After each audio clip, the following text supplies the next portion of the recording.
The one thing winners. I didn't get after the game is the Hughes boys. I don't know why they have to come out and be like, everybody in Toronto can talk about Matthews as a winner right now. I just didn't understand that. I didn't understand, and I'll go back to some of my comments early in the tournament. Like some people, Americans didn't deserve. Yeah, their goaltender played a game that got them the victory. His performance alone was deserving of a gold medal, and they did it. They won it. People are like, this sucks. People were bringing up 3-on-3. Nobody complained about 3-on-3 when Mitch Marner scored. It was great then. It was like, look at this play by Mitch Marner.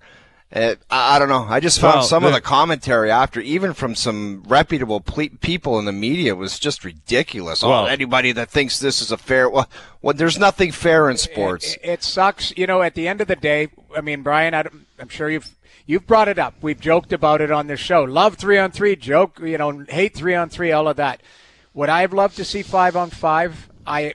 Yes, of course, because I think that's the separator. 3-on-3, you see the history of it. I mean, these games in that tournament were finishing in the first 3 minutes of 3-on-3. It's just chances with the elite players, and away you go. Well, the way the game, I didn't love Cooper's response too, because he was making excuses afterwards. He said you take 4 players off the ice. Now hockey's not hockey anymore. There's a reason OT and shootouts are in play, and he was talking hockey about... wasn't hockey when Marner scored. Well, exactly, and that's it, and no one complained. And when Sid scored in 2010, it was 4-on-4. It wasn't 5-on-5 either. Not one person has placed an asterisk on that. The Olympics are different, and I said it on Jay last night. It's every 4 years. You're also allowed 13 forwards and 7 defensemen. You don't have that in the NHL. What's next? We need best 4 out of 7? You're going to stay in Italy for the whole month? This is the way it works. It's a different ice size. They play at 2 p.m. You never play Game 7 of a Cup final at 2 p.m, right? That's just the way it goes. It's different. It's unique. Everyone signed up for it. This is the way it goes. And the way 3-on-3 works in the NHL and this, I would actually argue in a way it's the closest thing to NHL hockey because, like the 5-on-5, the pace is so much faster than the NHL. So much faster. And every player is engaged, and every player is elite, and every player is a superstar and smart and physical and knows everything and is ready and is detailed.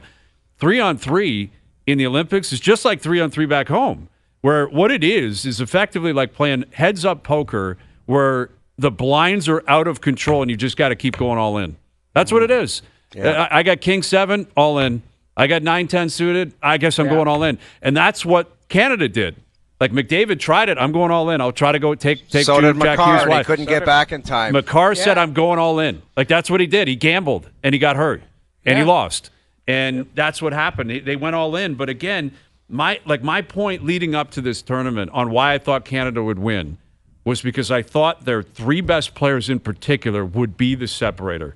It's a lot. The analogy I'd use, different sport obviously, is the Buffalo Bills and the Broncos a few weeks ago. I thought the Bills would put Josh Allen in a position to win it. I said, put the ball in his hands, end of the fourth quarter or in overtime. I believe he'll get the job done. Against the backup, dude. Yes, but he unfortunately didn't. Doesn't mean he's not great. Doesn't mean we have to have the whole clutch conversation. Doesn't mean he doesn't have 10 or 12 years left in his career to find a way to win, and I do believe he'll win in the future. But if you had asked me over the last 12 years, or just over the last 12 months since the Four Nations, I'm going to put you in overtime. McDavid, McKinnon, Makar on the ice. Will you take it for gold? I'd say yes. I say I'm taking it. I'm taking it. No, you would also say players. there's no chance that the 3 best skaters in the world are getting beat by anybody. Right. That's exactly. That's what was out there. And that's what happened. 3 best skating players in the world were on the ice at the same time, and they lost. And anything can happen. Like you say, it's an aggressive play. But I looked at that play, and if we were going to break it down, like there's 4 mistakes on that play. There's not just one.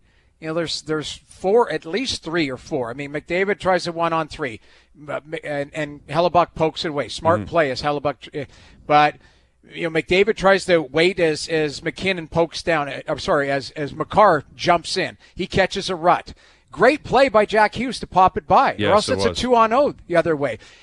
Zach Werenski, great play, bullying McKinnon off that puck. McKinnon hesitates to go at it because he realizes it's a 2-on-1, and he hesitates, and then Werenski pushes McKinnon, who's an absolute horse, off that puck, and McDavid is a little late on that seam play, and then Jordan Binnington, aggressive, steps out, but that goes 5-hole. Yeah. Like, there's mistakes everywhere, but you go down, and John Cooper did it right. He had his 3 best players, the 3 best players arguably on the planet out there. It's just unfortunate that it came back the wrong way. Jack Hughes is an unbelievable player. Auston Matthews is right there. Well, Werenski, good on them. And but you got to wait 4 years. Sucks. That's what stings. Like maybe there's World Cups, Yeah. and if there's World Cups that launch, maybe that feels more like the NHL, and they play 5-on-5 in overtime, and it's different. But you got to wait 4 years.